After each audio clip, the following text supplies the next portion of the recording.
बानी की खराबी सेहत मामले पर पीटीआई का मुमकिना एहतजाज। पार्लियामेंट हाउस के मरकजी दाखिले और खारजी रास्ते बंद कर दिए गए। पार्लियामेंट हाउस के सार्जेंट एट आर्म्स ने सिक्योरिटी पुलिस के सुपुर्द कर दी। Chairman PTI barrister Gohar Asad Qaiser parliament house पहुंच गए। Opposition leader Mahmood Khan Achakzai chamber में मौजूद। अरकान कौमी असम्बली पार्लियामेंट हाउस न पहुंच सके। पार्लियामेंट लॉजेस में मौजूद पीटीआई अरकान भी पार्लियामेंट तक न पहुंच सके। ओपोजिशन ऐलान करने के बावजूद ताहाल धरना शुरू न कर सकी।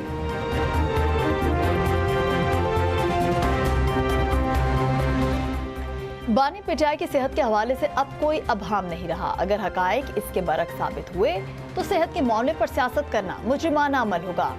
वज़ीर-ए-आज़म के मुशीर राना सनाउल्लाह का सैनेट इजलास में इजहार ख्याल। राना सनाउल्लाह का कहना था कि बानी पीटीआई ने सेहत से मुतालिक शिकायत जनवरी के पहले हफ्ते में की थी और जब वो मुतमईन नहीं हुए तो जेल हुकाम ने पिम्स इंतजामिया को खत लिखा। 19 जनवरी को पिम्स की 4 रुकनी टीम ने उनका दोबारा मुआयना किया और मुतअद्दिद टेस्ट किए। 24 जनवरी को उनके आर्जे का इंजेक्शन भी लगाया गया।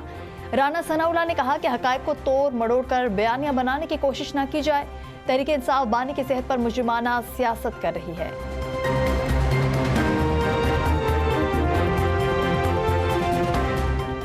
बानी पीटीआई की सेहत के मामले में गफलत बरतने का इल्जाम। साबिक सुपरिटेंडेंट अडयाला जेल का बयान सामने आ गया। अब्दुल गफूर अंजुम ने कहा कि 1.5 साल में 25 मरतबा बानी पीटीआई का चेकअप करवाया।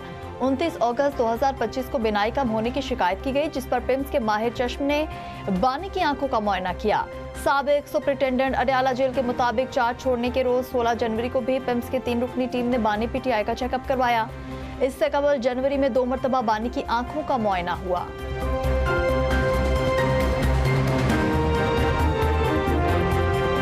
यूएई ने पाकिस्तान की कर्ज वापसी की मुद्दत में मजीद 2 माह की तौसीह कर दी। $2 अरब की मयाद 16 और 22 फरवरी को मुकम्मल हो रही थी। वजारत खजाना के जराये के मुताबिक हुकूमत ने यूएई से 2 साल के लिए कर्ज रूल ओवर की दरख्वास्त की थी। यूएई के $3 अरब स्टेट बैंक में बतौर डिपॉजिट मौजूद हैं।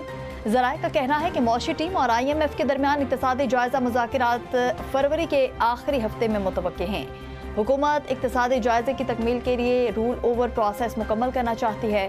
वज़ीर-ए-आज़म शहबाज शरीफ की हिदायत पर यूएई हुकाम से राब्ते जारी हैं।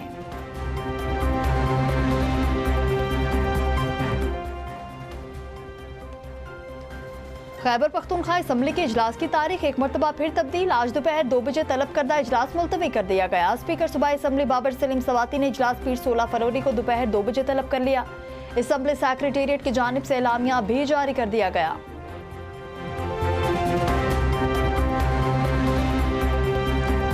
छब्बीस नवंबर के पुरतशद्दुद एहतजाज का केस। बानी पीटीआई के हमशीरा अलीमा खान के नाकाबिले जमानत वारंट गिरफ्तारी बरकरार। जज के रुखसत पर चले जाने के बायस रावलपिंडी की इंसदादे दहशतगर्दी अदालत में समाअत न हो सकी। 16 फरवरी की नई तारीख दे दी गई। अदालत ने नाकाबिले जमानत वारंट गिरफ्तारी जारी करके अलीमा खान को तलब किया था। आज आखिरी 2 गवाहान तफ्तीशी अफसरान पर जिराह मुकम्मल की जानी थी। अदालत ने आइंदा तारीख पर अलीमा खान को गिरफ्तार करके पेश करने का हुक्म भी बरकरार रखा। इंसदादे दहशतगर्दी अदालत लाहौर में 9 मई जलाओ घिराव केसेस की समाअत। पीटीआई रहनुमाओं की अबूरी जमानत में 3 अप्रैल तक तौसी। बाज रहनुमा अदालत में पेश न हुए। साबिक विफाकी वजीर फवाद चौधरी अदालत में पेश, अपनी हाजिरी मुकम्मल करवाई। असद उमर, अलीमा खान, उज़मा खान और आजम सवाती पेश न हुए। वकला ने 1 रोज़ा हाजिरी मुआफ़ी की दरख्वास्त दायर की। अदालत ने अबूरी जमानत में तौसी देकर समाअत मुलतवी कर दी।